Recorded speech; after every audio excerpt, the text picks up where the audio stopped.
jaa ngeen jëf ci ànd bi ak télévision Futurs Médias xibaaru marax yeeg ponk ci gën a fës rek kañu njoxt ni kon moom moo faat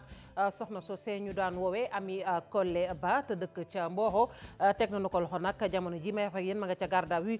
ca gendarmerie bu Mboro ñu daal di àddu ci wàllu politique ak li nga xamante ne moom la ñu nemmeeku muy nag ñu faree ci kujje politique rawatina ak ñi nga xamante ne nii ñoom ñooy jegeñaale Khalifa Sall tey nag la ñu wëy di la ñu gën a kon taxaw rek ngir ñu bàyyi sunu njiit Khalifa Sall mu amoon nag ab toogaay ñaxtu boo xamante ne defoon nañ ko ni ki sànq ñu ne nag altine ji daañu amal toogaay ñaxtu ca ëttu attekaay ba lépp rek ngir ñu bàyyi Khalifa Sall avocat yi nga xamante ne nag ñoo koy layal moom maire bu Ndakaaru di sàkku rek ci ëttu attekaay bu Sénégal mu sàmmonteeg la ëttu attekaay ba nekk ca CEDEAO wax ndax la ñu gis rek mooy kii di Khalifa Sall dañu jalgati ak yelleefam ca diwaanu Ndar juróomi commerçant moom teg nañu leen loxo commerçant yooyu nag ñu fukki commerçant sax ci jéggalu ñu joxtu nag ne dañu doon jaay daal ay maanaam ay jumtukaay yoo xamante ne ni nag sudul noonu bàyyi ko nag ci ab société boo xamante ni xàmmee nañ ko ràññeeku bu baax a baax foofee ca diwaanu Ndar commerçant yooyu nag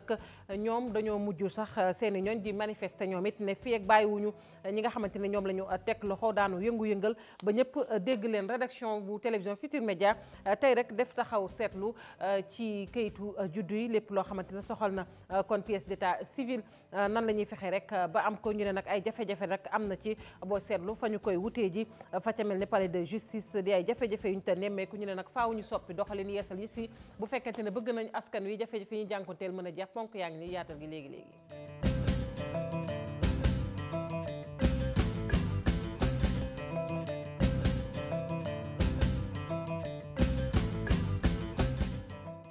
ñu njëkkee rek Mboro wax nag ci kookee ñu njoxti ne nag moom moo faat soxna soosu ñu daan wax Ami Collé Ba ca Mboro teg nañu ko loxo ma nga ca loxoy gendarmerie ca Mboro suñu naataango Cheikh Anta Diop say latir dellu nañu rek foofee nga xamante ne nag fa la ñu faatee soxna soosu di Ami Collé Ba. soxna si di Ami Collé Ba ñu faatoon ko ca Mboro ki ñu njott ne moom moo defoon ñaawteef bi ña ngi ko jàppee ca Rosso Sénégal moom sax da doon daw ngir jéggi bac bi dem Mauritanie ginnaaw enquête bi ñenn ñi nga xamante ne takkal nañ leen ci ñoom it ñoom ñëpp la ñu teg loxo ñu nekk jamono yi juróom mi ñu ngi ci brigade bu gendarmerie bu Mboro. ñi ci teg loxo nag dama ñu mën tudd seen tur mais am na ñu ma ci xam ñu ngi gendarmerie Mboro instant bi ñu toll nii. ginnaaw bi ñu demee nag ci tool bi nga xamante ne foofee la ñu ko faatoon kii di Gora Ndiaye toolam dendee ak fii ñu ko faate moom mi ngi dikk ci mbir mi. dañ kaa woo ni ko li moo am na si tool yi mu ñëw di ko wut si donc bi mu ñëwee xam naa ci la ko kidnappé ci néeg bi fii la ko rayee la ko dóor pik waaw la ko dóor ci bopp bi lañ wax bokk naa si bi ñëwee xool ko wax dëgg yàlla sama yaram dafa daw benn musóoram ñu gis ko bi xoolee affaire yi xeeñ ci la benn booy trouvé accident bi mu soloon ngoos bi ci lañ xool gis ni kon fii la ko suul mu suul ko suulin bu ñaaw a ñaaw boo xam te si xal ni du wër taxalaat sax di ko suule jullit fële la ko njëkkan di gas di ko suul mais dafa àggee di gas mu dëgër xam naa mu gaaw a profité suul ko fii suul bu bon fonce ba léegi bu seen pexe juban fa lañ ko doon sol fonce baa nga ne fa lañ ko doon def bu seen pexe juban mais da ci xajut mi ngi nii si biir dañoo fekk ay grain sinébar lañ fekk ci biir vidéo bi ci suufu matelas yi ci biir néeg bi donc fii kon lu ne fii mën nga fee toog di jaay yamba ba addunay tukki kenn du la gis. Aminata Collé Ba amoon na borom kër amoon lu toll ci juróom-benn bant moom da daan jaay jën ak lëjum waaye nag bi nga xamante ne jamono yi nag géej gi daa kaaya la demoon nag ci tool yi di ut ay lingom ngir mën koo jaay loolee sax nee nañ daanaka daana ci am koppar yu bari. jaajëfal ko bu baax a baax Cheikh Anta Diop ñu wax rek ci ñi nga xamante ne nag ñoom ñooy xeex fi mu ne nii ngir ñu bàyyi Khalifa Sall amal nañu sànq ab toogaayu ñaxtu ne nag altine ji rek daañu nag yëngu-yëngal ba ñëpp dégg leen ndax la ñu bëgg rek mooy ñu bàyyi seenu njiit kon daanu yegg rek ba fële ca fa nga xamante ne nii fa la ñuy attee Khalifa Sall palais de justice foofee nga xamante ne kon fa la ñu doon attee Khalifa Sall dañ ci ànd ak Habib Faye ci leeral. beneen ñaxtu ngir sàkku ñu bàyyi Khalifa Ababacar Sall ngir ñu tëj ci kaso bi ñooñam yi ñoom ne fas yéene nañoo booloo takku ca tribunal gi ca altine gi. le 9 ak yeneen bés yi jiitu ak yi ñu jëm yëpp combat bi day continuer. le 9 nag day bis bu am solo mooy bis bu cour d'appel war a ubbiwaat dossier Khalifa Ababacar Sall mu ñëw ci contexte boo xam ne CEDEAO daf ni Sénégal jàpp gi ngeen jàpp Khalifa Sall jaay doole la teguwul ci yoon ngeen war ko bàyyi moo waral ñun ñi ànd ak honorable député maire Khalifa ak Sénégalais yëpp ñu war a dem non pas pour assister ci benn procès mais pour dem déglu le juge Demba Kandji mu bàyyi Khalifa Ababacar Sall mu ànd ak ay ñooñam pour ñibbi ci këram. gannaaw communiqué bu cour bu justice bu CEDEAO ñoom ñee seen xel dal na waaye teewul ñuy woo juge Sénégal bi mu jëfee la ko war. réew mi dafa dellu gannaaw tey ci ay droit ak ay liberté na mag ñi jóg wax ñu yor droit nañu génn wax ñu yor droit de l'homme yi nañu wax ndaxte nag tey jii président Macky Sall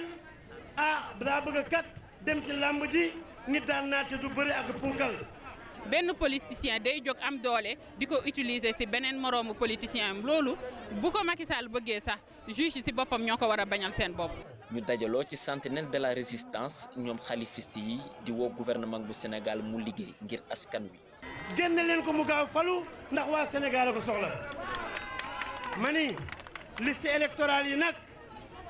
ñuy mujjee bindu nañu xool parce que bu ñu bëggee fal Khalifa Sall nañu fexe xool sunu carte yi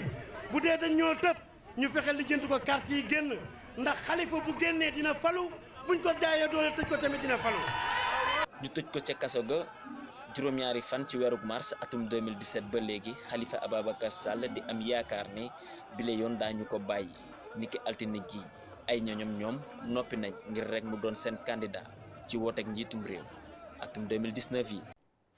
Khalifa Sall moom i avocat yu koy layal ñoom it yëkkate nañu rek ay kàddu di sàkku nag ci yoon fii ci Sénégal mu sàmmonteeg la ëttu attekaay bu CEDEAO jël ni dogal ak la mu wax ci Khalifa Sall ne dañoo jalgati ak yellefam avocat yi nag ñaawlu nañu loolu lu soxal nag appel ba ñoom jàpp nañu rek ne appel boobee mënta neen kenn mënu koo neenal ndax kat la ñu jàpp ne jubut kon ci mbirum Khalifa Sall dafa bari ñi ngi tuddoon janook taskatu xibaar yi Pafara ñi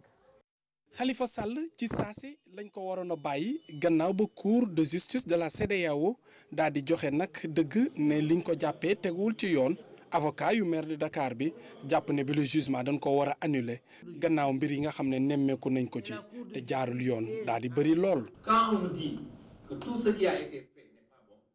kon nag mbir mi dafa sérieux lool waruñu ko caaxaane bu ñu la xama ne li nga àttee baaxut kon lépp daal dañ ko war a niilal. boo defee sa procédure def say enquête def lépp ñëw taxaw ñu ne lii baaxul lale baaxul kon nag lii fi lañ ko waroon a dakkal te wax dëgg yàlla mbir mi dafa sérieux lool waruñu ko caaxaane. Nous ne sommes pas dans la propagande politique. Nous sommes sur des questions sérieuses. Les États immédiatement. État yi bokk ci CEDEAO bu ñu leen joxee décision immédiatement lañ ko war a exécuter daal di koy def bi la décision bu ñu xoolee nag ne procès bi jaarul ci yoon ni ñu àttee mbir mi danoo salfaane ay àqam yelleefam kon li nu mel war nañ cee taxaw. N'avoir jamais existé. di koy layal ne décision bi amul leen luñ ci mën a soppi te jàpp nañ ne ñi nga xam ne ñoom ñoo ko teg loxo yoon sax war na leen mën a topp ndax danoo salfaañe ak yelleefu jàmbur. Qui sont à l'origine de la détention. ñi nga xam ne ñoom ñoo ko tëj kaso ak ñeneen ñi nga xam ne tamit ñoom jàpp nañ ne waroon nañ ko cee mën a génn kaso bi te defuñu ko ñooñu ñëpp mun yoon mun na leen topp jamono jii ñu daal leen tëj ay kaso ak yeneen yu ne mun na leen fekk. Des poursuites et la dégradation civile. ci noonu tamit ñu dànkaafu bu baax ministre bi yor wàllu yoon ak premier ministre yi nga xam ne dañuy génn ci rajo ak télé di wax rek loo xam ne xamuñ ci dara ngir daal di influencer ñiy àtte. ministre de la justice génn di wax c'est ay magistrats yi war a àtte lii aaye nañ ko si dëkk yëpp dama ne dëkk yëpp si monde bi laa wax yu civilisé laa wax de waxuma nag dëkku africain yenn yi mais dëkk yi civilisé yëpp lañ ko aaye sa Sénégal sax lañ ko fi aaye mais la fekkee ne yow. da nga nekk ministre boo xam ne loolu neex nga jëm koo wax parce que da nga ne agrégé la mais agrégé droit constitutionnel. lu jëm ci fanweer ak juróom ci millions yi nga xam ne moom lañ leen amaan jàpp ne na loolu du dara te intéressé wu leen waaye leneen li ñu gën a tiital ni nga xam ne noonu lañ àttee mbir mi ba tëj ko jàpp nañ ne boo moytul cour d'appel du ci indi benn coppite. Responsable de la détention. Pafara ñi ngi sant ko Maodo Malick Mbaye jiite nag mouvement bi ñu duppee gëm sa bopp ma ngay woon nag ay ñoñom rawatina ñi nga xamante ni ñoom la bokk di liggéeyal ci nguur gi ñu daal di joxante loxo rek ngir nag woteeg falum njiitu réew mi ñu dëgmal ndax jàpp na ni ay wote yu am solo la te booy xool tamit ca Thiès foofee nag ay candidature tamit yu am solo yu taxaw ña nga fay sàkku rek di laaj réew mi kon boo ko war nañoo gën a xoolaat nañuy doxalee ci seen biir ñu teewlu ko Maodo Malick Mbaye ci micro Cheikh Anta Diop. Potentiellement maanaam ñi nga xamante ni jàpp nañ ni tey même parrainage buy am ak leneen di am taxaw nañu ni ñoom candidat lañu te juróom yi loolu mos am Sénégal juróom ci ñoom seen Thiès gi lañ dëkk fi la ñu juddoo fi la ñu màggee fi la ñu yaroo am fi ay xarit am fi ay mbokk am fi ay nit donc dëkk bu mel noonu mais mënoo jëm ci élection nga mën ko analyser comme ni ngay analyser Ndar nga xamante ni xëy na mën na am benn candidat ou ni ngay analyser peut-être Touba nga xamante ni peut-être mën na am benn loolu mos sa am ci histoire du Sénégal ñuy départ juróomi nit dëkk ci benn dëkk ni dañoo bëgg a nekk candidat suñu xel nag dal nañu parce que bu ñu gisee président li mu réalisé ak ni mu taxaw dëkk suñu xel dal la mais damay wax ni loolu dañ ci war a bàyyi xel te ñu am ci taxawaay ñun li ñu war a def mooy am cadre de concertation ci ni mu gën a gaawee nga xamante ni ñii ànd ak président de la république yëpp dañu am d'abord il faut ñu am siège bu ñuy daje nga xamante ni parce que tey bon velléité personne la nit ñi boo nee siège diw xëy na mën nañu mais ñu am benn siège am fa un secrétaire permanent mu ñëw courrier bu jot mu jekk fa bu ñuy xalaat ñu xalaat fa bañ ji toog 15 jours yu nekk ñu dajaloo xalaat wax ni problème bi mooy problème nañ ko bind dëkk bi soxla nañu lii nañ ko bind nañu bind lii yónnee ko président te géographie électorale Thiès dafa accidenté day am fii élection communes yi dañuy bari communes yi xaw a néew mais commune bi ville bi am dëgg-dëgg nit ñi mooy ville Thiès donc dama jàpp ni ñu war a def mooy am cadre de concertation boobu di waxtaan am lu bari li nga xamante ni dañ koy nas pour mën jàkkaarloog ñooñu nga xamante ni ah man di xeebuma leen parce que nag nit da ngay nawloo nit ñi quand même. ñu yegg ba diwaanu Ndar ak fukki commerçant yi nga xamante ne nag jamono yi may wax ak yéen ña nga ca loxoy yoon ñooñu nag doon jaay ay produits yoo xamante ne mi ngi bàyyi ko ci benn société boo xamante ne xam nañu ko ràññee ko bu baax a baax ñoom commerçant yooyu nag seen i ñooñ seen i jegeñaale ña ngay manifester nee nañ juróom benn fan nag bu fekkente ne nii bàyyiwuñu seen mbokk yooyu ñu jàpp ñoom nag daanu yëngu-yëngal marché yi nag dinañ xam ne ñëpp ñoom yëngal nañu. Cheikh Ndiaye moom moo wax ci turu commerçant yi ñu teewlu ko ci micro Seynou Diop. jafe-jafe bi mooy suñuy commerçant si ñu si xam am na lu mat fukki nit lu nga xam ni te yàlla dafa dogal ñu jël leen defere leen si prison bu Ndar li tax ñu defere leen li si ëpp si ñun xam si ñu bokk si ñun mooy produit bii ñuy wax Uniparco moo leen ko jaay ñu jënd ko si facture yu leer dem Dakar ngàbb seen xaalis jënd ko indi ko Saint-Louis toog di ko jaay si magasin yu valable ñu fekk leen fa jël leen yóbbu leen tëj leen te naar bi leen ko jaay ma nga ubbi magasin am amul benn jafe-jafe am na si ñeent jigéen ñoo xam ni kenn ku ne yaa ngi nàmpal sa doom ñoo ngi leen jël yóbbu leen si prison bu Ndar tey ak juróom benni góor ñu bëgg lancer benn appel bu nga xam ñoo ngi koy adressé président de la république. fii suba gannaaw suba ba altini su fekkee suñu nit yi bàyyiwul leen marché bi ñëpp nee nañu daan ko tëj juróom benni fan duñu ko tijji kenn du fi jënd kenn du fi jaay. yeneen i commerçant yu féetee ca marché bu bees ñoom nag ña ngay sàkku ci ñoom daal ñu jóge rek ca marché boobee ñuy jaay muy ay jaaykatu table ca marché bu bees ñoom nag mer nañu lool ndax ne ñu grossiste ya nekk ca marché ba ñoom nag ñoo daal di lëkkaloo ak délégué ngir bëgg leen a dàq ca marché ba ndax nee ñu dañu fay xatal tey ji nag li ñuy sàkku daal ci mairie bu Djiddah Thiaroye Kaw mooy nag mu taxaw ci mbir mi te atte ñu teewlu Mamadou Diop moom bokk na ci tablier yooyu ci micro Salif Sow. te amuñu problème ak autorités yi ci dëkk bi amuñu problème ak monsieur le maire ñi nu amal problème mooy jaaykat yi nekk ci biir ñuy jaay tiis yi ñoom ñuy jaay tiis yi ñu xëy bëgg noo jaay doole ne dañ lu fiy jëlee. ñu ngi fay sunuy taxe yi ñu war a fay yi ñu maire bi di fayee ko juuti ñu ngi ko koy fay. am nañu ay dépôt ñaari dépôt laa yor mi ngi nii bis weer wu jot dama koy fay te ñoom ñoo ma ko loué. te bi ñuy ñëw fii. mbalit mi ne woon fii ku ne xam na ne mbalit mi moo sutoon mbaar mi fii kenn soxlawu ko woon dañ ñu fi daan romb sax di nu ree ak di taf seeni bakkan ay agresseur fi ne woon ak mbalit ñu ñëw marché bi booba kenn du fi nekk ba timis léegi dañ fi ne ba julli geewoo ba pare amatul agression lamp yaa ngi nii mairie bi taal na ko wut na ñuy bale marché bi kon gàcce ngalaama monsieur le maire ñu ngi koy tàllal sunu loxo nag di ko ñaan mu dimbali nu organiser nu ndax ñii dañ noo bëgg a jaay doole dañ noo bëgg a xañ sunu teraanga te duñ ko nangu. ñu yeggit ba Matam ak dawalkatu Jakarta yi doon manifester ñoom it li ko waral dañoo sàkku ci ñoom ñu fay rek ay taxe yoo xamante ne nag ñu ne lañ ca war a fay sax bari na ndax ay rappel la ñoom nag ñu ne loolee bëgguñu koo dégg benn yoon ba mu waraloon leen nag ñuy wane seen bopp joxe nañu sax dig daje fële ci Angle Fadel loolee lépp rek ngir nag wan kilifa yi foofee ne duñu ko def tey duñu ko def ëllëg. Ali Bandel Niang. Ils sont très remontés, les conducteurs de taxi Jakarta dans la ville de Matam. À l'origine de leur colère, la taxe imposée par les autorités municipales, devenue le secteur. mangook ñuy jéggalu ci xibaar boobu nga xamante ne nii nasaraan la du ñàkk ngeen am ko ci xibaar yi di ñëw ñu wax nag ci syndicat bi nga xamante ni moom moo ëmb inspecteur ak inspectrice yu Sénégal ñoom it ña nga doon wane rek seen bopp di wéyal nag nee ñu daanaka booy xool seen beneen plan d'action boobu nag ñu ngi ko dooroon ñaar fukki fan ak juróom ba tey ci weeru juin ñu ne nag dina daal di jeex juróom-ñaari fan ci weeru sulet bi ñu nekk ñoom ñooñu nag nee nañ boo moyul lépp loo xamante ni mbiri examen la ak lu soxal kon njàngum tout tànk yi seen liggéey bañ ca war a def dinañ ca téye seen loxo ba ñëpp xam ne nag meex nañu ñu teewlu Elkantara Sarr moom mooy secrétaire général bu syndicat boobu ci micro Fatou Bintou Konté. ñi ngi waxtaan tey ci mbiru plan d'action yi nga xam ne moom la syndicat inspectrices ak inspecteurs yi yëngu ci wàllu éducation di dawal mi ngi quatrième plan d'action boobu ñu ngi ko tënk ci lundi 25 juin mi ngi jeex ci samedi 7 juillet quatrième plan d'action boobu ñu ngi ko dawal ba ñu weesoo ñetti plan d'action yoo xam ne tëral nañ ko ndax dañoo seetlu ne suñuy jafe-jafe gouvernement bi fulaalu ko moo tax ñun ñu génn ci table de négociation bi nga xam ne moom la ñu organisé woon autour du premier ministre. ci quatrième plan d'action boobu li ñu ci fas yéene def moom mooy poursuivre gel activité examen professionnel yi. examen professionnel yooyu dafa am solo ci carrière enseignant bi ndax moom mooy tax mu mën a nekk fonctionnaire examen professionnel yooyu am na solo ndax engagement la bu gouvernement bi jël vis-à-vis des syndicats qui étaient en lutte pour apurer maanaam stock bi nga xam ne moom moo des ci enseignants yi toog di xaar fu mu nekk nii ñu defal leen examen.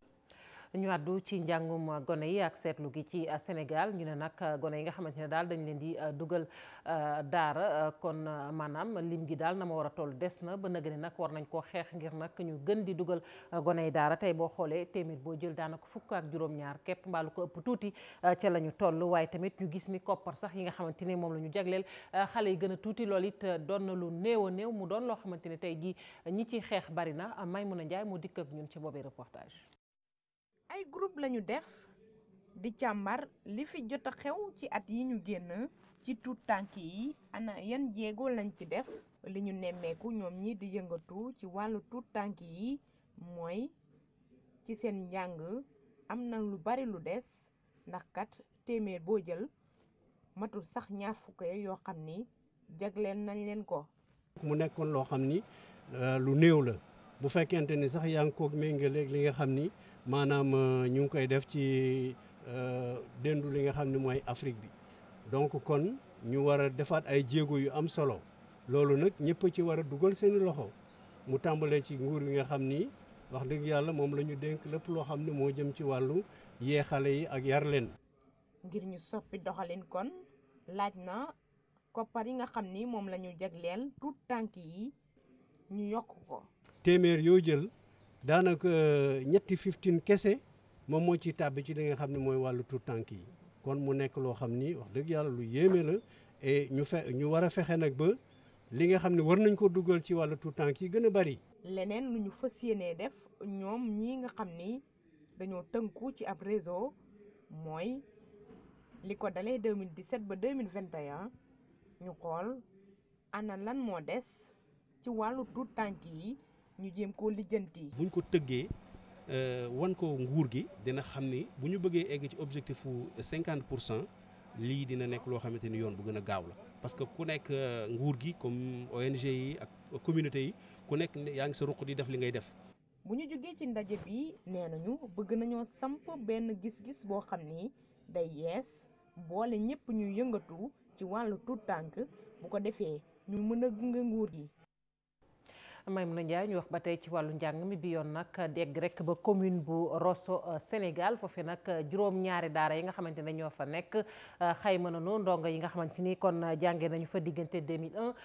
jàpp kon 2001 nee nañ nag boo xoolee 2001 ña nga woon ci junni ak juróom-benn téeméer waaye tey loolee ñu ne yokku na ñu ngi fi mu ne ci ñetti junni ak téeméer ak ñeent fukk taux de réussite ba tamit am na solo waaye nag ay jafe-jafe boo moyul dana am ndax kuréel ga ëmb directeur ya nee na nag xale yi daal boo moyul ñu ca baree bari duñu yeggale seenum njàng ndax ñàkk kayitu juddu ñu teewlu ci Aliou Guèye moom moo jiite kuréel googee ëmb directeur ya ci micro Seynou Diop. commune de Rosso Sénégal nag élèves yi soo xoolee 2001 ba 2017 mu ngi mel ne population bi dafa triplé donc tey juróom-ñaari école ak ñaari tout tànk école tout tànk ñoo célébré journée d'excellence. Résultat en 2001 soo xoolee peut-être ay 15% tey mu ngi ci 60% donc am na évolution donc évolution bi donc mu ngi fii te ñaan nañu yàlla mu continuer ba la commune de Rosso di am 100% nekk première sax ci département de Dagana. État civil bi aussi loolu mooy suñu problème parce que fii soo xoolee élèves yi dañoo ñëw ci ñun parents yi dañoo ñëw amuñu kayit élèves yi amuñu kayit njud ñun di directeur amuñu kayit ñu bàyyi leen su demee ba CM2 ren am na 20 élèves examen duñ def examen parce que amuñu état civil donc loolu mooy suñu gàllankoor au niveau de la commune de Rosso. Magook lu jëm sax ci état civil yooyu moo waral télévision Futurs Médias rédaction bi def ab gëstu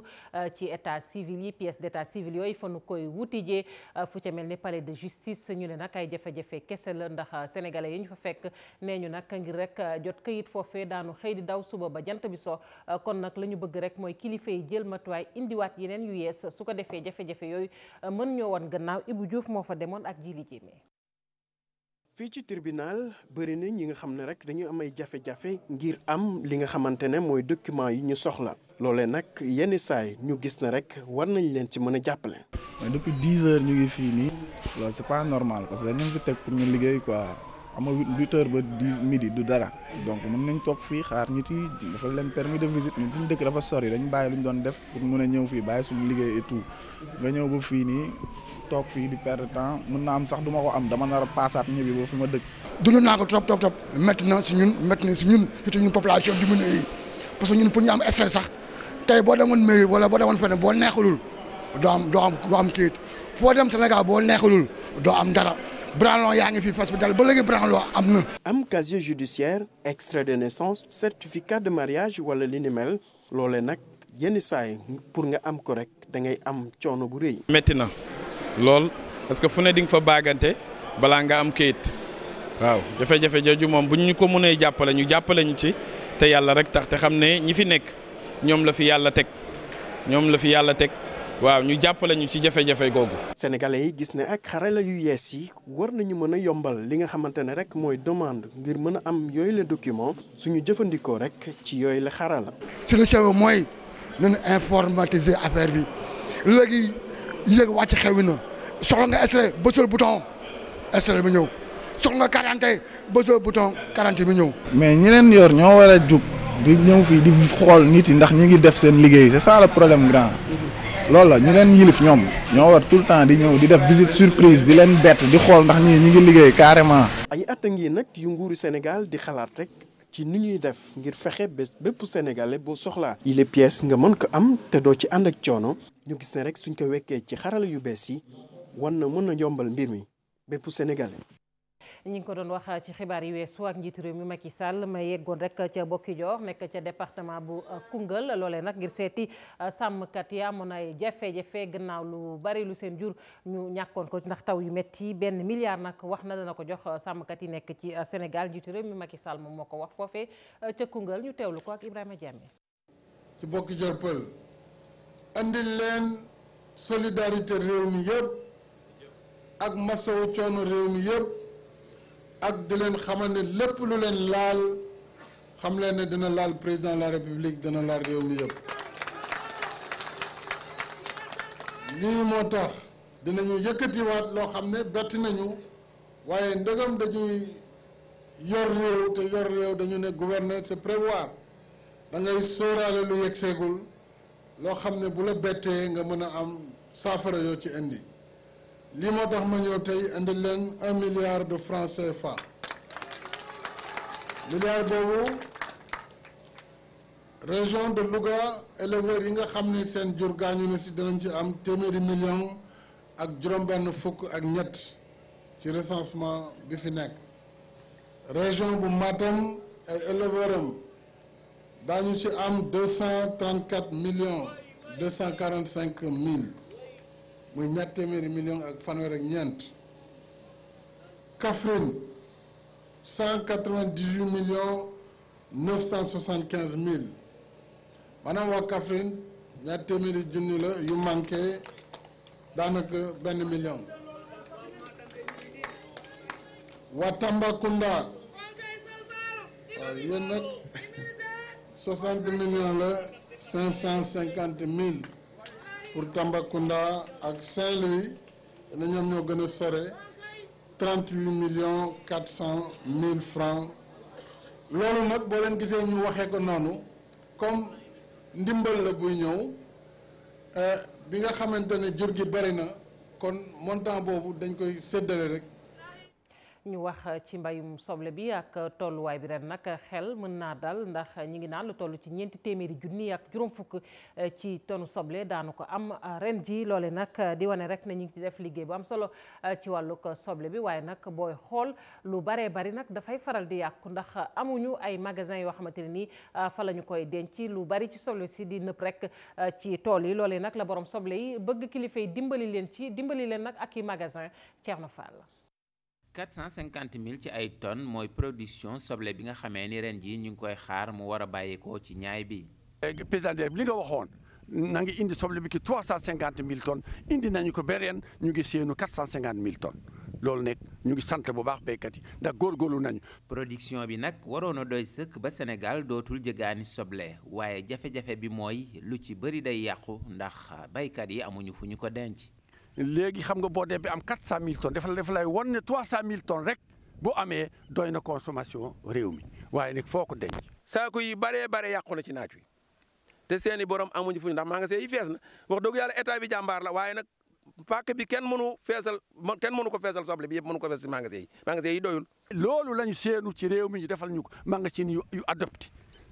adopté yoo xam te ne yu méngoo ak jamono yi nga xam te yi nekk Hollande yi nekk Pays-Bas yi nekk France yi nekk partout ci àddina bi loolu la ñu bëgg ñu def ko soble bi 24/24 soble kenn dootu ko jéggaani. fii ci Potou magasin de stockage yi fees nañu dell te ba léegi soble si des na ci tool yi waaye baykat yi di dunde yaakaar ak tabaski gi dëgmal nga xamee ni rek ñu ngi ciy dalal xelu askan wi. lii war a ñëw actuellement ak lii nekk fii nekk na 100 000 tonnes